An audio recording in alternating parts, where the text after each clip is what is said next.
Love wine? We've got the perfect wine club for you. Winc is a revolutionary wine club that delivers high-quality wine straight to your door. They partner with innovative winemakers from all over the world, and you can pick and choose the types of wines and the number of bottles you receive each month. Start drinking personalized wine selections today. Right now, Winc is offering listeners $20 off your first order when you go to trywinc.com/podcast. And it gets even better. I know you all hate paying for shipping, so Winc will actually pay for your shipping on orders of 4 bottles or more. So take something off your to-do list. Just go to trywinc.com/podcast to get $20 off your first order now. That's trywinc.com/podcast.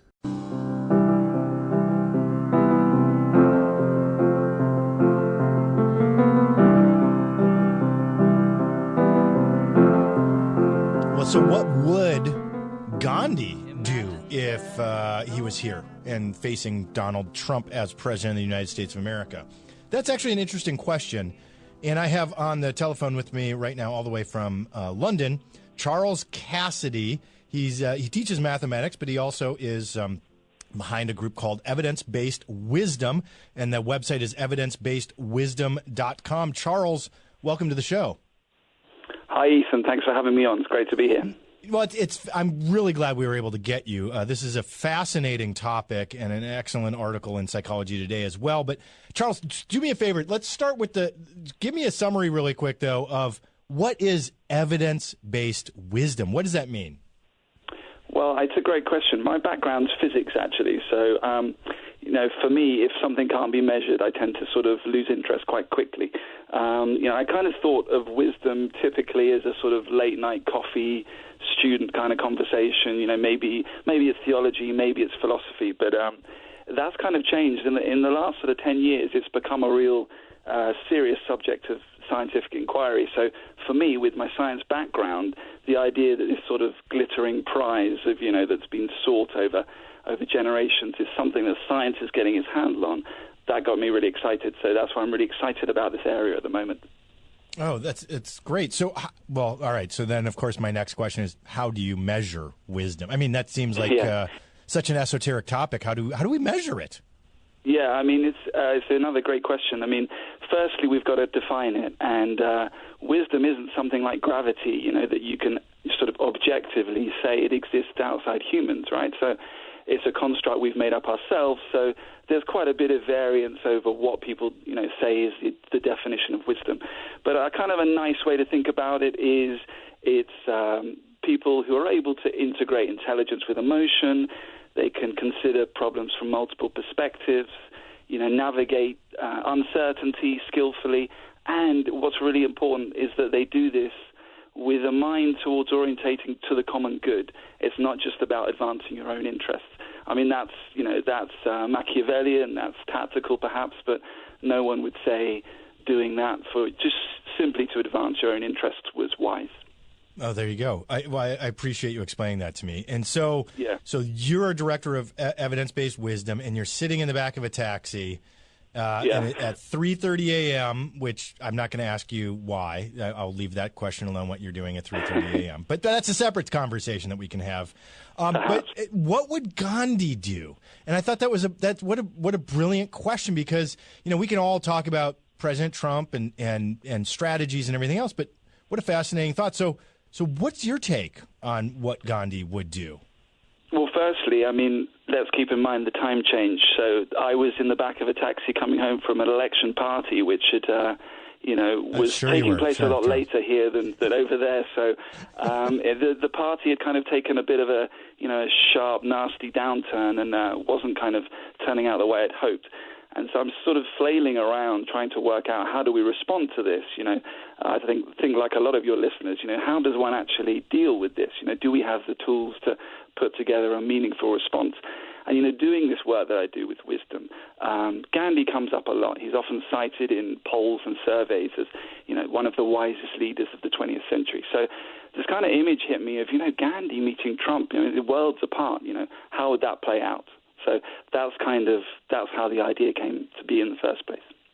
Oh, okay. All right. And I appreciate that, by the way. I I love learning about Gandhi, and you're right. I think many people consider him not just one of the wisest, but one of the key things whenever I talk about protesting here in the United States, our First Amendment right to protest.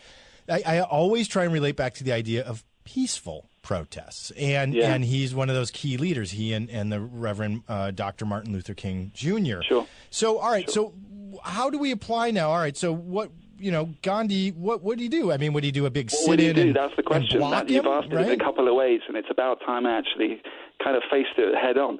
I mean, we can't know exactly what he'd do, but from this research that's emerging about what wise people do, now they have scores, they have kind of wisdom scales, essentially, so they can ask people, imagine you were given this situation, what would you do? And then a bunch of psychologists can kind of grade their response, give them a wisdom score, which I know sounds a little bit odd, but, it's kind of standing up to empirical testing and turning out to be, quite replicatable.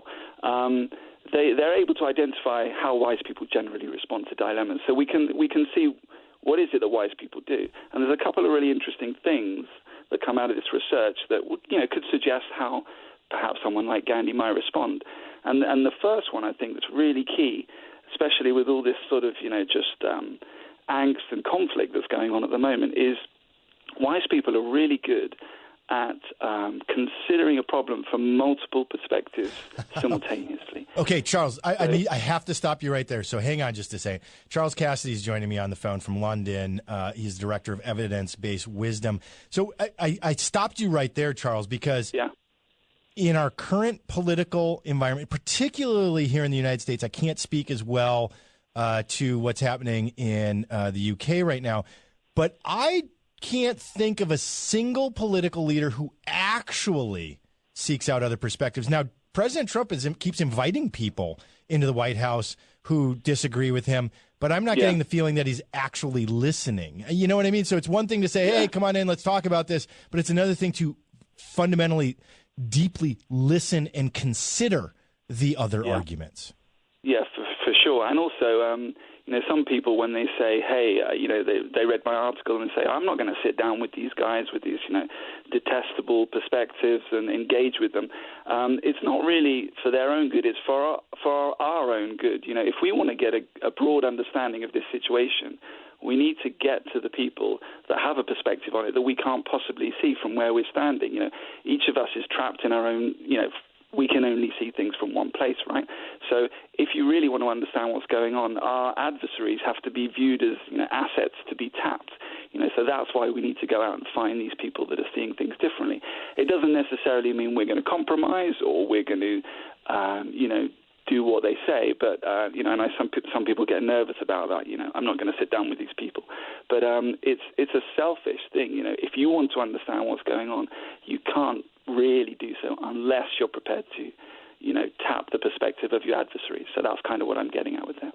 In other words, so like you said, I want to just re-summarize what you just said. You listen and consider. That doesn't mean that you're necessarily going to change your position, but you have to at least hear it out, which, by the way, every intelligence service and military strategist would tell you is the exact same thing that you would do.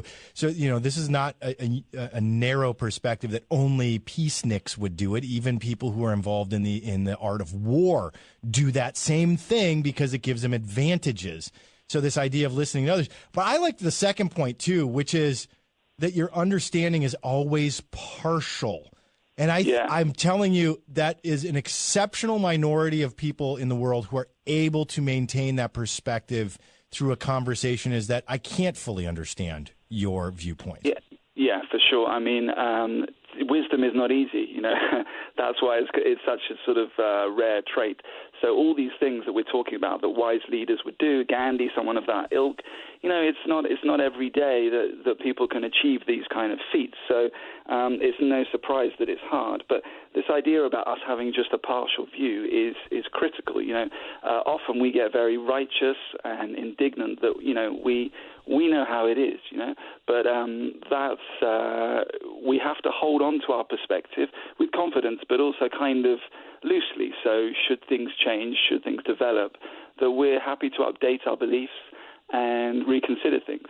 So what often happens is, people dig in their heels and they think they're being strong and determined, but really what they're doing is tying themselves to one perspective, which can quickly become, outdated. So wise people have kind of been shown to be able to get boldly behind something, but, hold on to that perspective loosely so they can change it if necessary. Oh, this is fantastic. I love this conversation. The website is evidencebasedwisdom.com. Charles Cassidy is the director of Evidence-Based Wisdom. Charles, I want to thank you for coming on the show.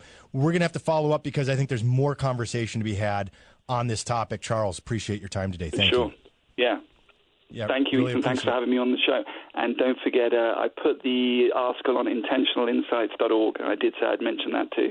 Absolutely. Our friend, Dr. Gleb Tsipursky, intentionalinsights.org. Thanks. It's been brilliant. Thanks for the conversation. Yeah, really, really appreciate that. All right, coming up next, I don't know if you saw this, but apparently a fair number of Republicans are suddenly saying, well, maybe we ought not repeal Obamacare, but maybe it just needs to be reformed. We're going to talk about that next. I'm Ethan Behrman, in for Ron Owens.